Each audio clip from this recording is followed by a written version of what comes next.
Hello everyone, I am Gulabsha Siddiqui. I am here to teach you about the chapter circulation from the class 11th NCERT book. Now student, what does circulation means? Circulation होता क्या है? It is a type of transportation system. Transport बोले या फिर circulate बोले, ये क्या करता है, किसी चीज़ को हमारे बॉडी में थ्रू आउट आवर बॉडी क्या करता है, सर्कुलेट करता है. या ट्रांसपोर्टेशन मतलब किसी चीज़ को एक जगह से दूसरी जगह लेकर के जाना. तो सर्कुलेशन में क्या होता है, हमारा ब्लड क्या होता है, वो क्या करता है, थ्रू आउट आवर बॉडी क्या होता है, सर्कुलेट होता है. या फिर क्या होता है, लिम्फ का सर्कुलेशन होता है थ्रू द लिम्फेटिक वेसल्स, और ब्लड का सर्कुलेशन होता है थ्रू द ब्लड वेसल्स. अगर हम एक एनालॉजी लें, यानी हम कंसिडर करें हमारे घर में जैसे एक पंप होता है, वाटर पंप होता है, ठीक है. तो ये वाटर पंप का काम क्या होता है, ये क्या करता है, पानी को पंप करता है. और क्या करता है, इससे कनेक्टेड कुछ पाइप्स होती हैं जो कि क्या होती हैं, पाइप्स कनेक्टेड होगी, और जहाँ जहाँ पानी हमको चाहिए वहाँ पे ले जाता है. मान लीजिए ये क्या है, हमारा वॉशरूम हो गया, ये क्या हो गया, किचन, ठीक है. तो ये पाइप्स के थ्रू हर फ्लोर पे क्या करेगा, यहाँ पे इन सारी जगहों पे पानी को सर्कुलेट करेगा.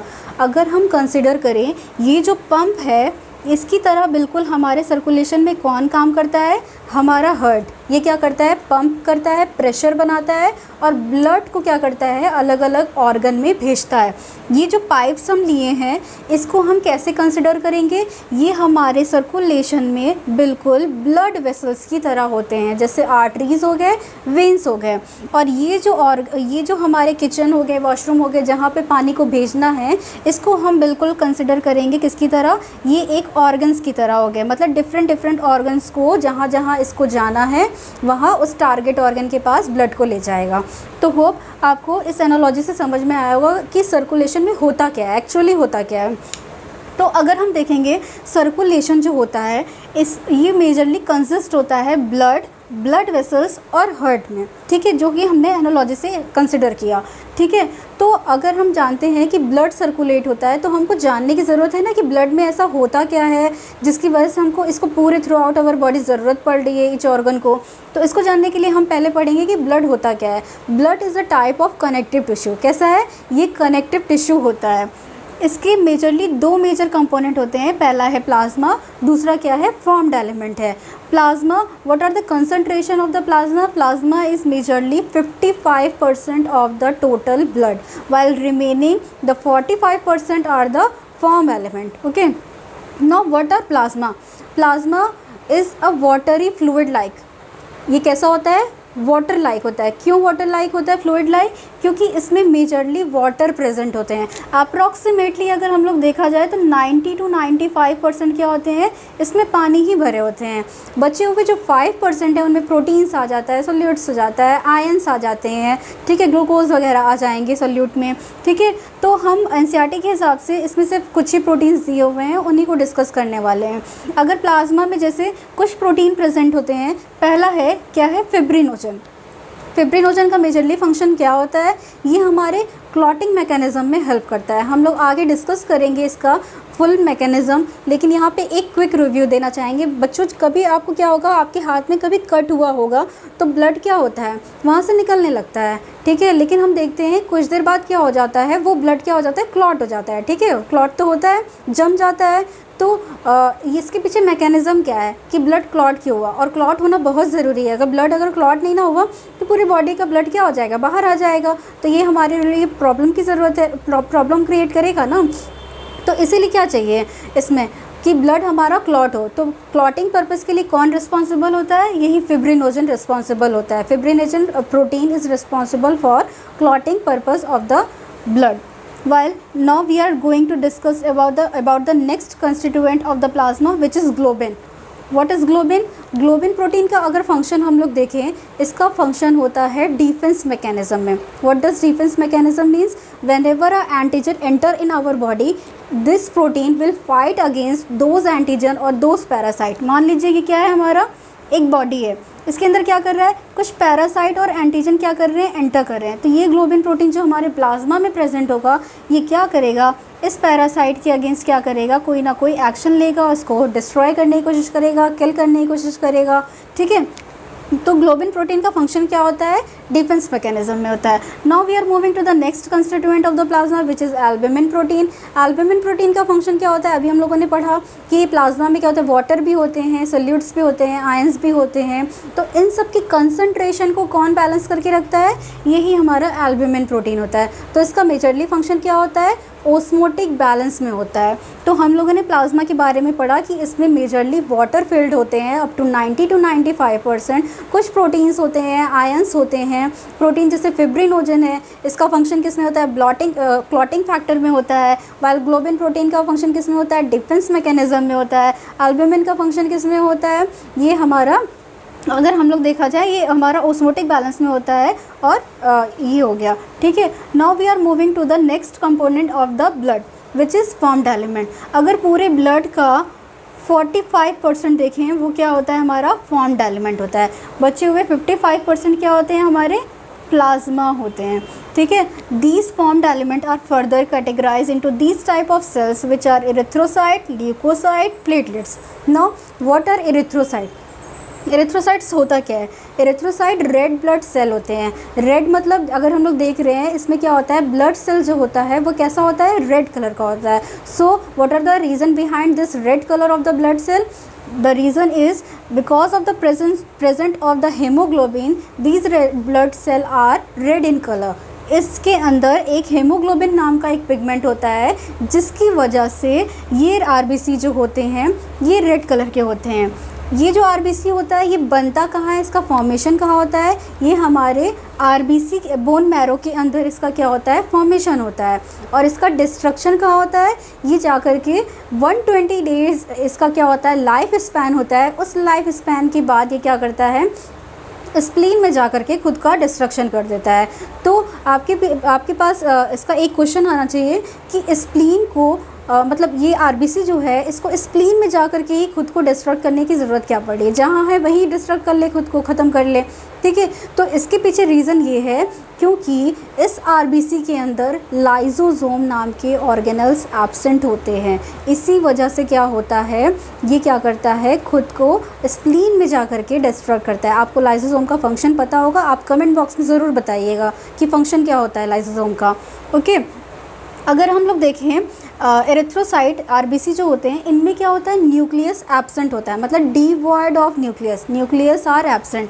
अगर हम न्यूक्लियस की पोजीशन देखें, कोई सेल है, इसके सेंट्रली लोकेटेड क्या होता है, न्यूक्लियस होता है। मान लीजिए कोई एक सेल है ए और ये दूसरा बी सेल है जिसमें न्यूक्लियस एब्सेंट है, ए वाले सेल में न्यूक्लियस प्रेजेंट है।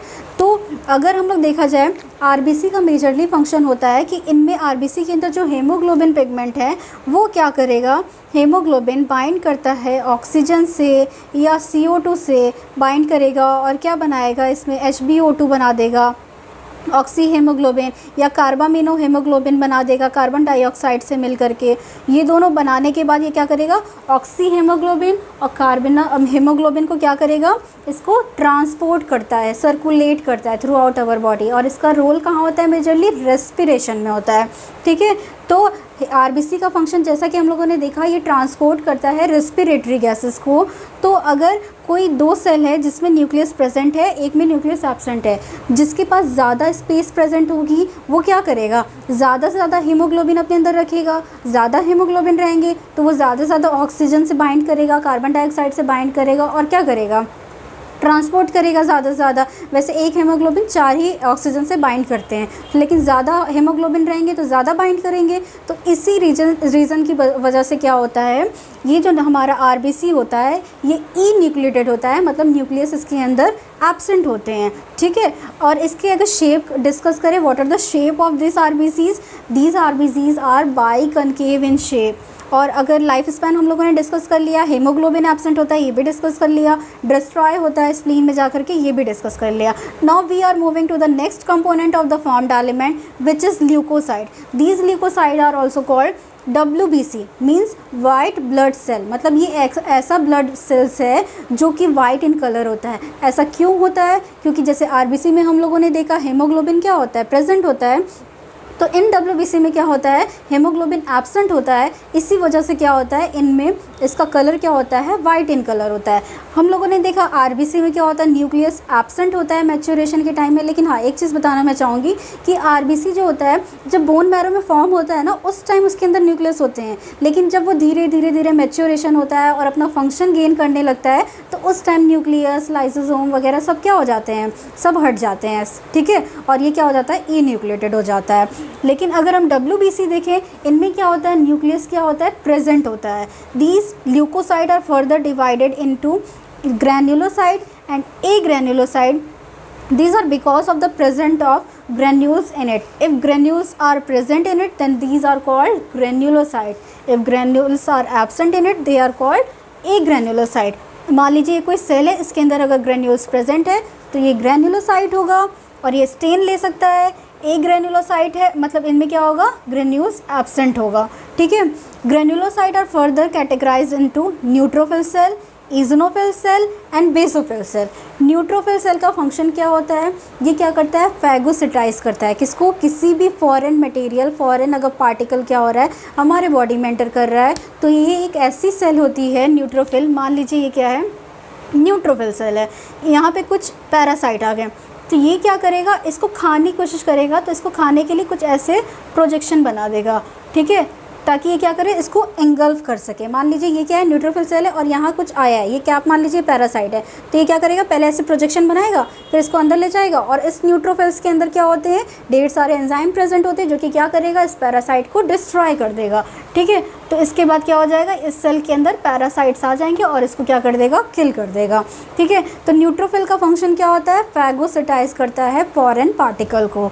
इजनोफिल का फंक्शन अगर हम लोग देखें, इसका मेजरली रोल होता है एलर्जीज़ में, इन्फेक्शन में, इन सब में इसका रोल होता है। आप लोगों ने देखा होगा जब आप कहीं नई जगह जाते हो, किसी किसी पर्सन को क्या होता है, एलर्जीज़ होती है, उसकी वजह से क्या करते हैं, वो नई स्मेल अगर स्मेल कर रहे हैं तो उसकी वजह से उनको स्नीजिंग होने लगती है, आँख से खूब पानी गिरने लगते हैं, तो ये किसकी वजह से होता है, इजनोफिल की वजह से होता है। Now we are moving to the next component of the granulocyte cells which is basophil cell. Basophil cell क्या होता है, मान लीजिए कोई पैरासाइट अगर एंटर हुआ है तो उस जगह क्या हो जाता है, कुछ रेडनेस आ जाती है, स्वेलिंग हो जाती है, तो दी स्वेलिंग और inflammation are because of the basophil cell. Because basophil cells जो होते हैं ये क्या रिलीज़ करते हैं, हिस्टामाइन और सेरोटोनिन को ये क्या करते हैं, रिलीज़ करते हैं, and these two proteins are responsible for the inflammation of that region जहाँ पे पैरासाइट एंटर किया है उसके लिए, ठीक है। Now we are moving to the agranulocyte cell which are further divided into lymphocyte and monocyte cell. Lymphocyte cell क्या होते हैं, इसके lymphocyte are further divided into B cell and T cell. B and T cell are most important protein for providing us immunity. B cell मान लीजिए ये कोई हमारा cell है, इसके अंदर क्या हो रहा है, कोई ना कोई एंटीजन आ रहा है, तो ये क्या करेगा, B सेल और T सेल जो हैं ये क्या करेंगे, एंटीबॉडी बनाएंगे। एंटीबॉडी बनाने के बाद क्या करेगा, इस एंटीजन को किल कर देगा। इसका मैकेनिज्म क्या होता है, इम्यून रिस्पॉन्स में होता है, ठीक है। अब हम देखते हैं मोनोसाइट सेल। मोनोसाइट सेल, इसके भी फंक्शन क्या होते हैं, ये भी क्या करता है, फॉरेन पार्टिकल्स को फैगोसिटाइज करता है, ठीक है। और ये जब टिश्यू में जाते हैं ये सेल, यही सेल किस में कन्वर्ट हो जाते हैं, मैक्रोफाजेस में चेंज हो जाते हैं, ठीक है। Now we are moving to the next component of the formed element which is platelets. These platelets are responsible for the clotting mechanism of our blood by thrombocyte cells, ठीक है। तो हम लोगों ने फॉर्म्ड एलिमेंट के बारे में पढ़ा। एक चीज़ हम लोगों को जानने की ज़रूरत है, मान लीजिए ये क्या है, प्लाज्मा। प्लाज्मा के अंदर क्या होता है, वाटर प्रेजेंट है, आयंस प्रेजेंट है, प्रोटीन प्रेजेंट है, सब चीज़ें हैं, ठीक है, सारी चीज़ें। अगर इसी प्लाज्मा, ये पूरे प्लाज्मा में से, मान लीजिए ये क्या है, पूरा प्लाज्मा है, इस प्लाज्मा में से हम क्या कर दें, फिब्रिनोजन को बाहर निकाल दें। किसको निकाल दें, फिब्रिनोजन। फिब्रिनोजन क्या है, क्लॉटिंग फैक्टर को अगर हम प्लाज्मा में से निकाल लें तो बचेगा जो, उसको हम लोग क्या कहेंगे, ये हमारा क्या कहलाएगा, सीरम, ठीक है, ये क्या कहलाएगा, सीरम कहलाएगा। तो हम लोगों ने अभी सिर्फ ब्लड के बारे में पढ़ा है। Now we are moving to discuss about the next component of the circulation which is blood vessels.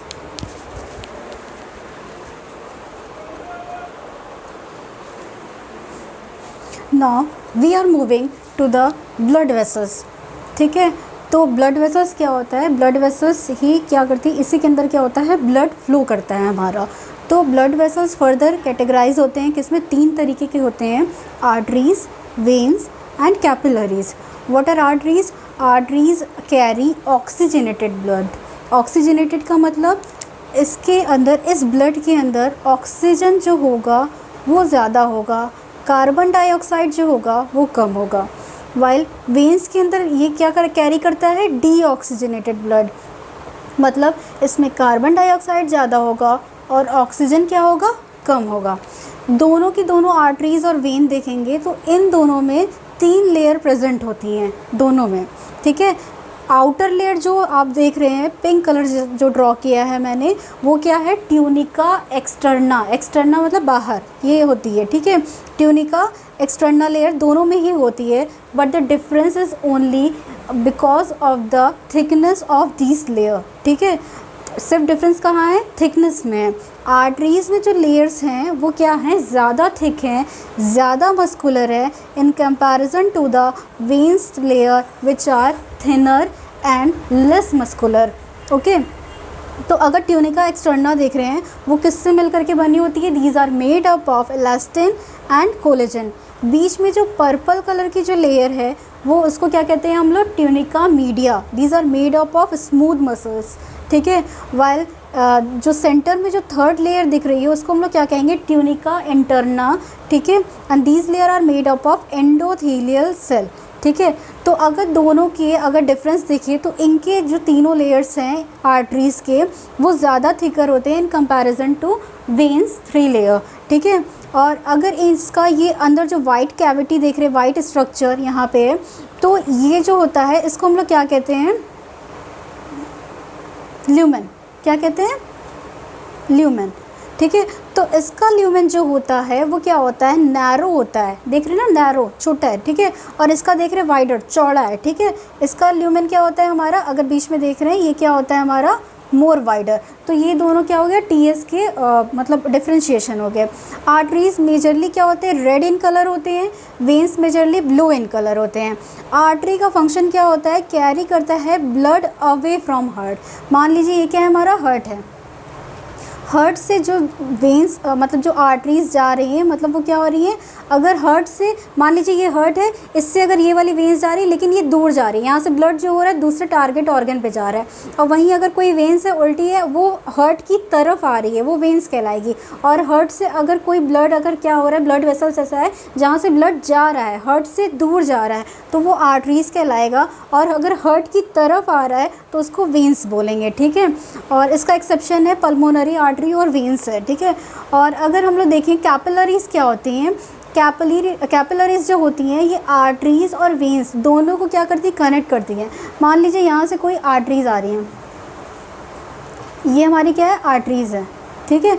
और इधर से क्या हो रहा है हमारा, वेन्स आ रहा है, ठीक है। तो बीच में क्या होंगी, ये सारी क्या होंगी, कनेक्टेड होंगी ना, ऐसे ऐसे करिए। तो ये बीच में जो लेयर्स है, मान लीजिए ये आर्टरीज़ है, ये क्या है हमारी वेन्स है, तो बीच में जो कनेक्ट कर रहा है इन आर्टरीज़ और वेन्स को, इसी को हम लोग क्या कहेंगे, कैपिलरीज कहेंगे, ठीक है। ये स्मॉलेस्ट ब्लड वेसल्स होती हैं। और जैसे हम लोगों ने देखा आर्टरीज और वेन्स में 3-3 लेयर थी, इनमें सिर्फ सिंगल एंडोथेलियल लेयर प्रेजेंट होती है। यानी कौन सी लेयर हमारी प्रेजेंट होती है, ट्यूनिका इंटरना वाली, अंदर वाली लेयर होती है। और इनमें कुछ कुछ यहाँ पे क्या होता है, एंडोथेलियल सेल्स में न्यूक्लियस प्रेजेंट होते हैं।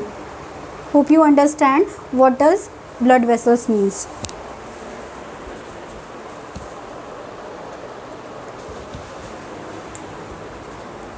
Now we are going to deal with the clotting of the blood. कैसे हमारा blood clot होता है। तो मान लीजिए ये हमारा हाथ है, ठीक है, ये हमारा हाथ है और यहाँ पे क्या हो गया है, कट हो गया है। क्या हो गया है, कट हो गया है। यहाँ पे जो कट हुआ है, कुछ टिश्यूज़ क्या होंगी, कट हुआ है तो यहाँ पे टिश्यू क्या होंगी, इंजर्ड हुई होंगी। कट हुआ है तो टिश्यू इंजर्ड होता है, तो उससे क्या होता है, थ्रोम्बोप्लास्टिन रिलीज़ होता है। क्या रिलीज़ होता है, थ्रोम्बोप्लास्टिन, ये रिलीज़ होता है। और यहाँ पे जो ब्लड प्लेटलेट्स प्रेजेंट होंगे वो क्या करेंगे, प्लेटलेट्स फैक्टर 3 रिलीज़ करेंगे। ये दोनों थ्रोम्बोप्लास्टिन, प्लेटलेट्स फैक्टर 3 दोनों की दोनों कैल्शियम के प्रेजेंट में प्रोथ्रोम्बिनेज को एक्टिवेट करते हैं। क्या करते हैं? प्रोथ्रोम्बिनेज को एक्टिवेट करते हैं, थ्रोम्बोप्लास्टिन और प्लेटलेट फैक्टर 3। अब ये जो प्रोथ्रोम्बिनेज है ये कैल्शियम के प्रेजेंस में क्या करेगा? इनएक्टिव प्रोथ्रोम्बिन को कन्वर्ट कर देगा थ्रोम्बिन में, जो कि क्या है? एक्टिव है। अब ये जो थ्रोम्बिन है ये एक्टिव क्या करेगा?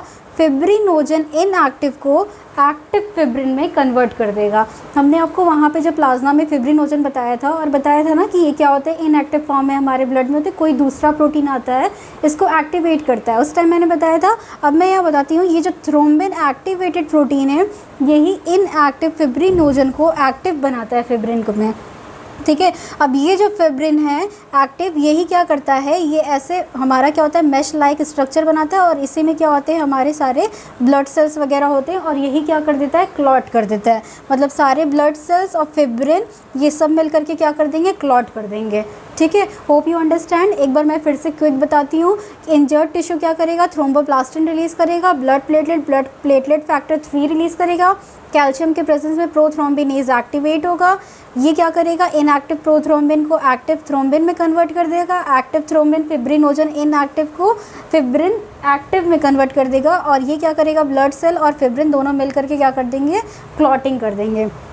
अब हम इसके बारे में डील कर लिए, अब हमको हार्ट के ऊपर धीरे धीरे शिफ्ट होना है। तो सर्कुलेटरी पाथवे जो होते हैं वो दो तरीके के होते हैं। एक ओपन सर्कुलेटरी सिस्टम होता है, एक क्लोज सर्कुलेटरी सिस्टम होता है। ओपन सर्कुलेटरी सिस्टम में क्या होता है? सारे के सारे ब्लड जो हार्ट से आ रहे हैं, मान लीजिए हार्ट से आ रहे हैं, वो क्या करेंगे? एक हमारे कैविटी हो जाएगा, उसमें क्या हो जाएंगे? इकट्ठा हो जाएंगे। कहाँ हो जाएंगे? एक कैविटी या ओपन स्पेस टाइप का होगा, वहाँ से इकट्ठा होगा और वहाँ से ब्लड जो होगा जब जब ज़रूरत पड़ेगी वहाँ से क्या होगा? पास होता रहेगा, ट्रांसपोर्ट होता रहेगा। तो अगर ऐसा होता है तो इसको हम लोग क्या कहते हैं? Open circulatory system. मतलब यहाँ पे कोई भी ब्लड वेसल्स टाइप का कुछ भी नहीं होगा, इसके थ्रू कोई भी ट्रांसपोर्टेशन या सर्कुलेशन नहीं हो रहा है। अगर हम क्लोज सर्कुलेटरी सिस्टम देखेंगे, इनमें क्या होता है? जो हार्ट से जितने भी ब्लड जो निकलते हैं ना, वो ब्लड वेसल्स के थ्रू क्या होते हैं? Through out our body circulate होते हैं। किसके थ्रू? ब्लड वेसल्स के नेटवर्क होना ज़रूरी है इसमें। तो इसी के लिए हम क्या कहते हैं?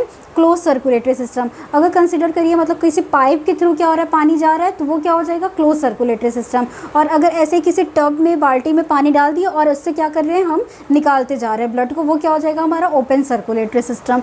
तो ओपन सर्कुलेटरी सिस्टम में एग्जाम्पल आर्थ्रोपोड आते हैं, मोलस्का आता है। क्लोज सर्कुलेटरी में हमारे वर्टिब्रेट्स आते हैं, जैसे कि हम लोग भी आते हैं। अब हम हार्ट के बारे में डील कर रहे हैं।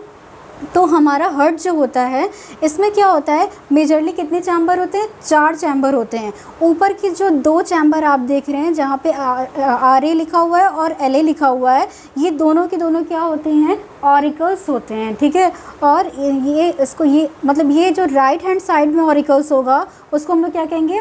Right auricle. और लेफ्ट हैंड साइड में जो ऑरिकल्स होगा उसको हम क्या कहेंगे? लेफ्ट ऑरिकल या एट्रियम भी इसको बोलते हैं, ठीक है। और नीचे के जो 2 चैम्बर होंगे उसको हम लोग क्या कहेंगे? Ventricle. And the ventricle which is right in side call the right ventricle, और जो लेफ्ट की साइड होगा उसको क्या कहेंगे? लेफ्ट वेंट्रिकल बोलेंगे, ठीक है। अब इनके बीच में कुछ सेप्टम होते हैं। सेप्टम मतलब बाउंड्री, ठीक है। तो राइट ऑरिकल लेफ्ट ऑरिकल के बीच में जो सेप्टम, बीच में जो क्या करेगा? डिवाइड करेगा राइट ऑरिकल और लेफ्ट ऑरिकल को, जो बीच में सेप्टम है उसको हम लोग कहेंगे इंटर ऑरिक्यूलर सेप्टम। मतलब 2 ऑरिकल्स को जोड़ने वाला सेप्टम। और 2 वेंट्रिकल को के बीच में जो सेप्टम प्रेजेंट होंगे उनको हम क्या कहेंगे? Inter ventricular septum. मतलब 2 वेंट्रिकल को जोड़ने वाले सेप्टम, ठीक है। वेंट्रिकल है और इसके बीच में सेप्टम है, ठीक है। अब मेजरली क्या होते हैं? हमारे पास 4 क्या होते हैं? वॉल्व प्रेजेंट होते हैं, ठीक है। इसको डिस्क्राइब करने के लिए एक बड़ा डायग्राम बनाते हैं हम लोग।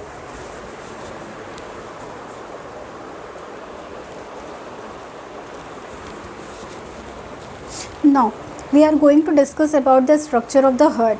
Now ये जो हमारा हार्ट है, हार्ट जो होता है वो सराउंड होता है लेयर से, जिसको हम लोग क्या कहते हैं? पेरिकार्डियम। क्या कहते हैं? पेरिकार्डियम बोलते हैं। इसके ऊपर 2 अपर चैम्बर आपको दिख रहे हैं, ये क्या है? हमारे ऑरिकल्स है, राइट ऑरिकल लेफ्ट ऑरिकल। नीचे के 2 चैम्बर को राइट वेंट्रिकल लेफ्ट वेंट्रिकल। इनके बीच के सेप्टम को क्या कहते हैं? Inter auricular septum. और 2 वेंट्रिकल के बीच के सेप्टम को क्या कहते हैं? इंटर वेंट्रिकल सेप्टम बोलते हैं, ठीक है। अब ऑरिकल और वेंट्रिकल के बीच में जो होगा उसको हम लोग क्या कहेंगे? Tricuspid valve. क्या कहते हैं?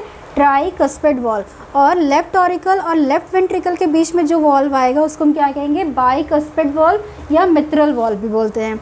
ठीक है, तो ये एक 2 वॉल्व हो गए। एक और वॉल्व क्या होता है, एक हमारा यहाँ पर वॉल्व होता है ओपनिंग के लिए। ठीक है, इसको क्या कहते हैं, पल्मोनरी वॉल्व कहते हैं। क्या कहते हैं, यहाँ पे जो वॉल्व है इसको क्या कहेंगे हम लोग, पल्मोनरी वॉल्व। ठीक है, और यहाँ पे ये जो अरोटा के पास जो वॉल्व होगा इसको हम लोग क्या कहेंगे, आर्टिक वॉल्व। ठीक है, अगर हम स्ट्रक्चर पढ़ रहे तो यहीं पे हम डबल सर्कुलेशन भी पढ़ लेते हैं। ठीक है, तो मान लीजिए हमारा ब्लड है, ये हमारा क्या है, सुपीरियर वेना कावा है, ये इन्फीरियर वेना कावा है। यहाँ से क्या होगा, डीऑक्सीजनेटेड ब्लड कहाँ पर आएगा, डीऑक्सीजनेटेड ब्लड हमारा राइट ऑरिकल में जाएगा। और इन्फीरियर वेना कावा से भी कहाँ आएगा, यहाँ आएगा। मतलब कैसा ब्लड आ रहा है, deoxygenated blood from the superior vena cava and inferior vena cava enter करेगा इनटू राइट ऑरिकल या राइट एट्रियम में। राइट एट्रियम में आ गया ब्लड, यहाँ से क्या होगा, अब हमारा ब्लड क्या होगा, ट्राइकस्पिड वॉल्व के थ्रू कहाँ आएगा, राइट वेंट्रिकल में आएगा। राइट वेंट्रिकल में आने के बाद यहाँ से क्या होगा, ब्लड जो होगा ये हमारा जो पल्मोनरी वॉल्व है इसके थ्रू होते हुए ये किस आर्टरी में आएगा, पल्मोनरी आर्टरी में आएगा। और यहाँ से कहाँ चला जाएगा, पल्मोनरी आर्टरी के थ्रू लंग्स में चला जाएगा फॉर द ऑक्सीजनेशन पर्पसेस। तो एक बार बताते हैं फिर से, deoxygenated blood superior vena cava, inferior vena cava की वजह से कहाँ आएगा, राइट ऑरिकल में आएगा। राइट ऑरिकल से राइट वेंट्रिकल, फिर कहाँ, पल्मोनरी आर्टरी के थ्रू कहाँ जाएगा, लंग्स में जाएगा। किसके लिए, ऑक्सीजनेशन पर्पसेस के लिए। अब यहाँ ब्लड यहाँ पे प्योर हो गया, ऑक्सीजनेट हो गया। तो यहाँ से अब प्योरीफाइड ब्लड जो होगा वो क्या होगा, पल्मोनरी वेन के थ्रू, किसके थ्रू आएगा, यहाँ से पल्मोनरी वेन के थ्रू क्या होगा, आएगा, एंटर करेगा, किस ऑरिकल में आएगा, लेफ्ट ऑरिकल में इस बार आएगा। कौन सा, ऑक्सीजनेटेड ब्लड यानी प्योर ब्लड कहाँ आ रहा है, लेफ्ट ऑरिकल में आ रहा है। और क्या होगा फिर, बाइकस्पिड के थ्रू कहाँ आएगा हमारा, लेफ्ट वेंट्रिकल में आएगा। लेफ्ट वेंट्रिकल में आने के बाद ये हमारी क्या है, सिस्टमिक आर्टरी है। इस सिस्टमिक आर्टरी के थ्रू ये क्या होगा, ये क्या होगा, पूरे थ्रू आउट अवर बॉडी क्या हो जाएगा, ये सर्कुलेट हो जाएगा। ठीक है, तो हम लोगों ने पढ़ा डीऑक्सीजनेटेड ब्लड यहाँ पे आए, right auricle, right ventricle, pulmonary artery, फिर लंग्स में चला गया। फिर लंग्स से क्या हुआ, पल्मोनरी वेन लेफ्ट ऑरिकल में आया, फिर लेफ्ट वेंट्रिकल में आया, फिर यहाँ से सिस्टमिक आर्टरी और एरोटिक वॉल्व के थ्रू क्या हो गया, पूरे through out our body distribute हो गया प्योर ब्लड। तो हम लोग यहाँ देख रहे हैं ब्लड क्या हो रहा है, कितनी बार एंटर कर रहा है, 2 बार एंटर कर रहा है। एक बार ऑक्सीजनेटेड ब्लड एंटर कर रहा है, ठीक है, ये किस साइड आ रहा है, लेफ्ट ऑरिकल में। और डीऑक्सीजनेटेड ब्लड कहाँ आ रहा है, राइट ऑरिकल में। तो 2 बार क्या हो रहा है, ब्लड एंटर कर रहा है हमारे हार्ट में। तो इसीलिए हम कहते हैं double circulation, because the blood enter in our heart 2 times. कितनी टाइम एंटर कर रहा है, 2 बार एंटर कर रहा है। ठीक है, एक बार ऑक्सीजनेटेड ब्लड लेकर के आ रहा है, एक बार डीऑक्सीजनेटेड ब्लड लेकर के आ रहा है। ठीक है, लेकिन सिंगल सर्कुलेशन में क्या होता है, यहाँ पे एक ही बार ब्लड हार्ट के अंदर आता है, सिंगल टाइम सिर्फ ब्लड के अंदर आएगा। ठीक है, तो डीऑक्सीजनेटेड ब्लड जैसे है वो ऑरिकल में आया, ऑरिकल से वेंट्रिकल में गया, जैसा कि फिशेस वगैरह में होते हैं, वेंट्रिकल में गया, फिर वहाँ से गिल्स के पास जाएगा, ऑक्सीजनेटेड होगा यानी प्योर ब्लड होगा। ऑक्सीजनेटेड ब्लड अब क्या होगा, पूरे बॉडी में सर्कुलेट हो जाएगा। ये आपको हो सकता है कि मतलब क्लियर हो गया होगा आपको ये डबल सर्कुलेशन और सिंगल सर्कुलेशन क्या होता है।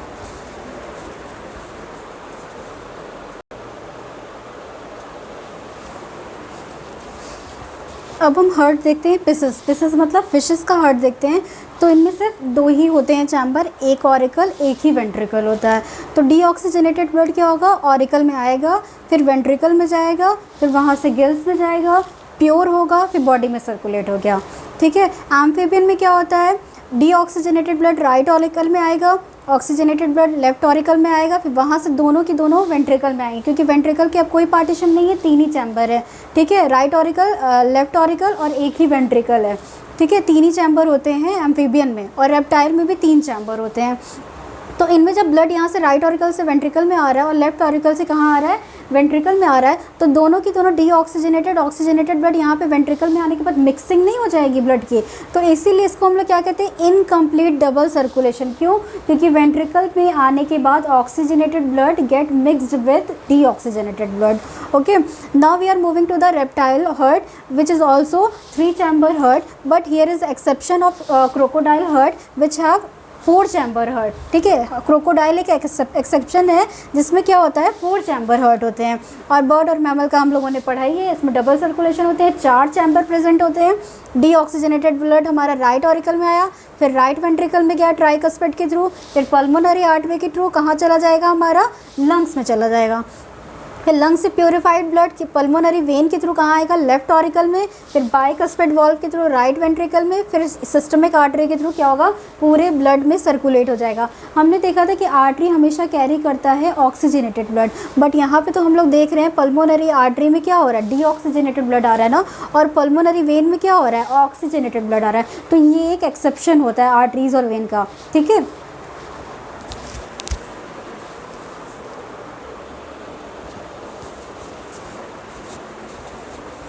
Now we are going to deal with cardiac cycle. Cardiac cycle में होता क्या है, ठीक है। तो सबसे पहले क्या होता है कि हमारा इस चीज़ को समझने के लिए पहले हमको ये समझना पड़ेगा कि मान लीजिए आप एक पॉलीथीन पैक लीजिए, पॉलीथीन पैक को जितना रिलैक्स करेंगे तो उसके अंदर कोई भी पानी भर सकते हैं, ठीक है, भर सकते हैं अगर वो रिलैक्स रहेगा, ठीक है। अगर उसी पॉलीथीन बैग को हम क्या करें, सिकुड़े यानी कॉन्ट्रैक्ट करें तो वो पानी क्या होगा, नीचे से निकल जाएगा ना। तो ये कॉन्सेप्ट रखे रहिएगा दिमाग में।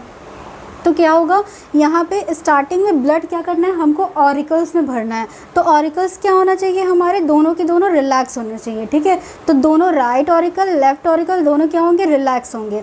ब्लड कहाँ से आएगा, सुपीरियर वेना कावा से, इंफीरियर वेना कावा से। तो ये दोनों क्या होंगे, ऑरिकल्स के अंदर आएंगे।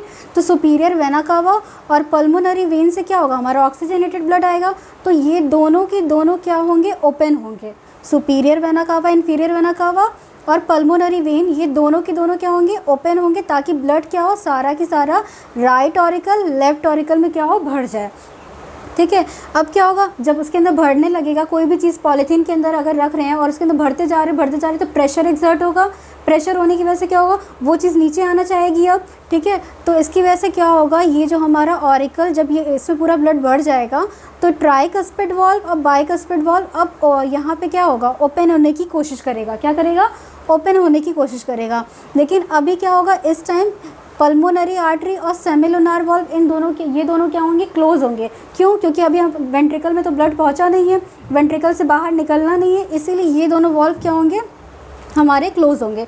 तो पहला अगर हम लोग डायग्राम पढ़े, इसमें क्या पढ़े, सेमिलुनार, ये superior vena cava, pulmonary vein दोनों ओपन रहेंगे, दोनों ऑरिकल्स में ब्लड आ जाएंगे। ट्राइकस्पिड वाल्व बाइकस्पिड वाल्व दोनों ओपन हो जाएंगे और क्या होगा, हमारा ऑरिकल्स क्या होगा, रिलैक्स होगा, ताकि ब्लड ज़्यादा से ज़्यादा उसमें भरे। दूसरा अब डायग्राम हम लोग देखेंगे।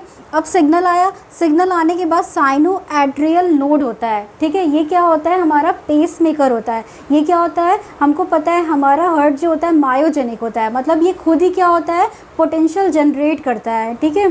तो इसीलिए क्या होता है, तो ये जो साइनो एट्रियल नोड होता है, ये क्या करता है, एक ऐसा पोटेंशियल जनरेट करता है। जब उसको सिग्नल मिलता है तो वो क्या करता है, एक ऐसा पोटेंशियल जनरेट करता है जिसकी वजह से क्या होता है, हमारा क्या होता है, ये हमारा पूरे एक्शन क्या हो जाते हैं, कार्डियक साइकिल के स्टार्ट हो जाते हैं, ठीक है, पूरे सीक्वेंस। तो यहाँ पे सिग्नल आया, साइनो एट्रियल जो नोड था एक्शन पोटेंशियल जनरेट किया। इसकी वजह से क्या हुआ, जो ब्लड हमारा ऑरिकल्स में भरे हुए थे अब वो क्या होंगे, वेंट्रिकल में आ गए। आप देख सकते हैं यहाँ क्या होगा, सारे ब्लड यहाँ भर गए। ट्राइकस्पिड बाइकस्पिड वाल्व यहाँ क्या होगा, ओपन रहेगा। राइट ऑरिकल लेफ्ट ऑन्ट्रिकल अब क्या होगा, दोनों की दोनों ऑरिकल्स क्या होंगे, स्क्वीज आउट होंगे, मतलब कॉन्ट्रैक्ट होंगे, ताकि सारा की सारा ब्लड क्या हो, वेंट्रिकल में आ जाए, ठीक है। और ब्लड यहाँ कहाँ आ गया, राइट वेंट्रिकल और लेफ्ट वेंट्रिकल में आ गया। नेक्स्ट डायग्राम अब हम देखते हैं। अब ये दोनों वॉल्व के ओपन होने की ज़रूरत है नहीं, क्योंकि हमारा वेंट्रिकल में ब्लड आ चुका है, ठीक है। तो ऊपर के सुपीरियर इन्फीरियर वेना कावा और पल्मोनरी वेन दोनों क्या होंगे, हमारे दोनों की दोनों क्लोज हो जाएंगे। ट्राइकस्पिड बाइकस्पिड वॉल्व इसलिए बंद होंगे ताकि क्या हो, यहाँ पे जो ब्लड आया है वो वापस ऑरिकल में ना चला जाए। बैक फ्लो को क्या करेगा, वो रोकने के लिए ट्राइकस्पिड बाइकस्पिड वॉल्व दोनों बंद हो जाएंगे। अब क्या हुआ, cyano atrial node action potential generate किया और ये सिग्नल देगा किसको, एट्रियो वेंट्रिकुलर नोड को, ठीक है। ये भी हमारा ऑरिकल्स में प्रेजेंट होते हैं। अब क्या करेगा, एट्रियो वेंट्रिकुलर जो नोड है वो क्या करेगा, सिग्नल किसको पास करेगा, बंडल ऑफ हिस को। किसको पास करेगा, बंडल ऑफ हिस को। बंडल ऑफ हिस क्या करेगा, किसको पास करेगा सिग्नल, परकिंजे फाइबर को सिग्नल पास करेगा। मतलब साइनो एट्रियल नोड से एट्रियो वेंट्रिकुलर नोड गया, फिर बंडल ऑफ हिस गया, फिर कहाँ गया, परकिंजे फाइबर।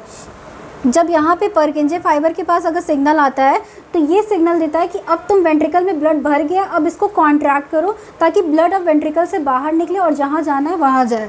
ठीक है, तो अब इसके बाद क्या होगा हमारा क्या होगा हमारा, ये दोनों वॉल्व तो अभी भी क्लोज होंगे क्योंकि अब हमको यहाँ पे क्या है, प्रेशर बढ़ रहा है, सिग्नल भी आ गया हमको परकिंजे फाइबर से कि अब हमको कॉन्ट्रैक्ट कराना है। तो अब हमको ये दोनों वॉल्व को क्लोज करने की ज़रूरत है, मतलब ओपन करने की ज़रूरत है। हाँ, तो पल्मोनरी आर्टरी क्या हो जाएगा, ओपन हो जाएगा, और यहाँ सेमिलुनार वॉल्व दोनों की दोनों ओपन हो जाएंगे ताकि यहाँ से पल्मोनरी आर्टरी से कहाँ चला जाए, लंग्स में चला जाए ऑक्सीजनेशन के लिए, और यहाँ सेमिलुनार वॉल्व के थ्रू क्या हो जाए, हमारा पूरे बॉडी में ब्लड सर्कुलेट हो जाए। तो ये दोनों वॉल्व यहाँ ओपन होंगे, ये दोनों क्लोज होंगे, ट्राइकस्पिड बाइकस्पिड भी यहाँ क्लोज होगा। यहाँ प्रेशर बहुत ज़्यादा है इसीलिए क्या हो रहा है, ब्लड क्या होगा, बाहर निकल के आएगा। ठीक है, अब हम देखते हैं क्या हो जाएगा। अब ब्लड यहाँ से बाहर आ गया, ठीक है, सारी जगह चला गया, लंग्स भी चला गया, बॉडी में सर्कुलेट हो गया। लेकिन अब क्या होगा, अब इस पोजीशन पे क्या होगा, वेंट्रिकल अब क्या होगा, रिलैक्स करने की कोशिश करेगा। क्यों, क्योंकि ब्लड अब सारा निकल गया है। तो अब क्या करेगा, रिलैक्स होने की कोशिश करेगा, प्रेशर अब क्या हो जाएगा, कम होने लगेगा। दोनों ये पल्मोनरी आर्टरी और सेमिलुनार वॉल्व क्या हो जाएंगे, दोनों की दोनों क्लोज हो जाएंगे। ट्राइकस्पिड बाइकस्पिड वॉल्व अब फिर से ओपन होने लगेगा। सुपीरियर वेना कावा और पल्मोनरी आर्टरी ये भी ओपन होने लगेंगे। क्यों, क्योंकि अब फिर से ब्लड भरना है ना हमको, तो ब्लड भरने के लिए अब फिर से ये ओपन होने लगेंगे। ट्राइकस्पिड बाइकस्पिड वॉल्व भी ओपन हो जाएंगे। और ये जो सीक्वेंस है पूरा की पूरा, कि मतलब कि एक बार क्या हो रहा है, ऑरिकल्स में ब्लड जा रहा है, फिर वेंट्रिकल में आ रहा है, फिर कैसे जा रहा है, ये पूरा सीक्वेंस जो चल रहा है इसी को हम लोग क्या कहते हैं, कार्डियक साइकिल चल रहे हैं। ठीक है, मतलब पहले आर्टरिया कॉन्ट्रैक्ट किया, फिर रिलैक्स किया, फिर वेंट्रिकल कॉन्ट्रैक्ट, रिलैक्स, ये क्या हो गया, पूरे सीक्वेंस को क्या कहते हैं, कार्डियक साइकिल बोलते हैं। अब क्या होती है, दो साउंड हमारी प्रोड्यूस होती है। एक यहाँ पे हम देख रहे हैं जब क्या हो रहा है, ट्राइकस्पिड बाइकस्पिड वॉल्व हमारा क्या हो जा रहा है, बंद हो जा रहा है, क्लोज हो जा रहा है, ताकि क्या हो, ब्लड हमारा वापस ऑरिकल्स में ना चला जाए। तो यहाँ कौन सा साउंड प्रोड्यूस होता है, लब। ठीक है, अब जब ये क्या हो जाता है, यही ट्राइकस्पिड बाइकस्पिड वॉल्व इस कंडीशन में जब ओपन होता है तो यहाँ साउंड आती है डब। ठीक है, तो हमारा हार्ट जो साउंड निकालता है लब डब लब डब लब डब, तो ये किसकी वजह से है, हमारा जब ये ट्राइकस्पिड बाइकस्पिड वॉल्व क्या होता है, जब बंद होता है तो लब साउंड आता है, ओपन होता है तो हमारा क्या होता है, डब साउंड होता है। ठीक है,